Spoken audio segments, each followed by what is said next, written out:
Hey guys, it's Friday, and today I'm going to be doing Fassbinder Friday. Uh, as I mentioned earlier in one of my Franco videos, I suggested it might make sense for me to kind of mix things up a bit on Fridays and intersperse some Rainer Fassbinder films along with Jess Franco, just to avoid getting burnt out doing Jess Franco. I love Jess Franco, but every Friday can be a bit much. So I thought, well, I'll turn Fridays into Fassbender and Franco and just mix it up depending on my mood during the week. So today we're going to look at a Fassbender film, and that film is Why Does Herr Run Amok? This is a Fantoma release. The film was released in 1970, and it's the fourth film from Fassbender. Um, he was really becoming he was a budding filmmaker at this point. For those that don't know who Rainer Fassbinder is, he was a German filmmaker, one of the most prolific film directors of all time, directing some 46 films, zillions of plays, theatrical plays, and all within a very short span. He died at 36 years old. So he was just a wonderkind. He would he would direct a film in 8 to 10 days, and they're quality stuff. And he got better with time. This is the first color film he did. His first initial films in the late '60s were black and white productions. This is the first color film, and he directed it. He gave a co-directing credit to Michael Fingler, a friend of his, I assume. But clearly, this film has Fassbinder's fingerprints all over it, and it's one of his most powerful, I think, films. And it's a precursor to a lot of the films that followed in terms of the social commentary aspects to his filmmaking style. The film is documentary, has a very documentary, matter-of-fact feel to it. It was shot in 16 millimeter, which made it kind of interesting as well. But it's a very low-budget, early production of Fassbinder's. But it clearly sets the stage for what was near and dear to his heart, which is social commentary. Fassbinder was pretty much an anarchist. I mean, he was not willing to accept all the normal tropes that come along with being accepted within society, whether that's personally or professionally.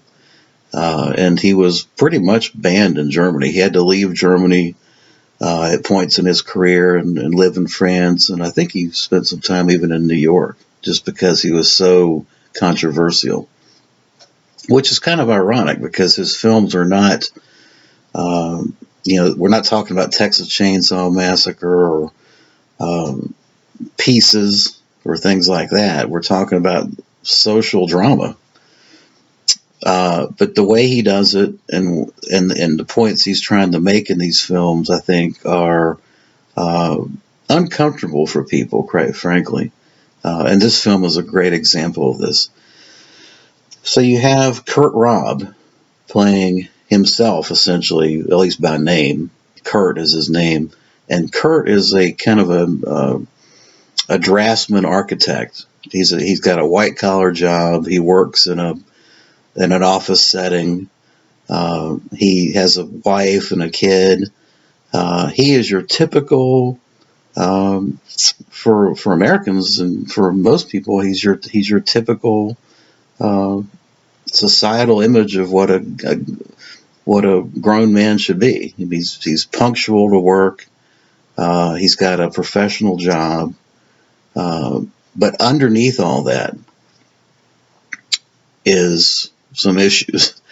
And the issues are, how does this individual conform to society and interact with society? And at what point do people simply break? I mean, as much as they try to conform and lead productive lives, at what point does all the pressures of society result in that break? Which is why the film, I think, the title Why does Herr run amok is a very, very poignant statement. The why is, at what point does the individual lose himself within society and either just lost in totality or react violently? Those type of issues, I think, are what Fassbinder's trying to get to, and he does it within the context of a white collar architect. Fascinating film.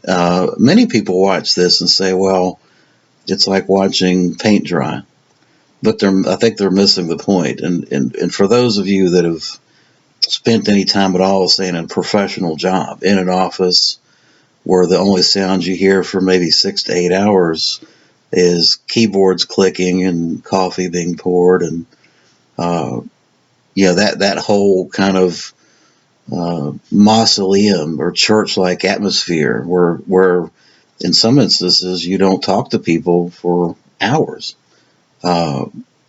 is an unusual scenario. And Fassbinder, in one of the key scenes at the beginning of the film, shows Kurt at his desk doing his architectural draftsman stuff, and it goes on for 5 minutes. There's no dialogue, nothing like that. It's just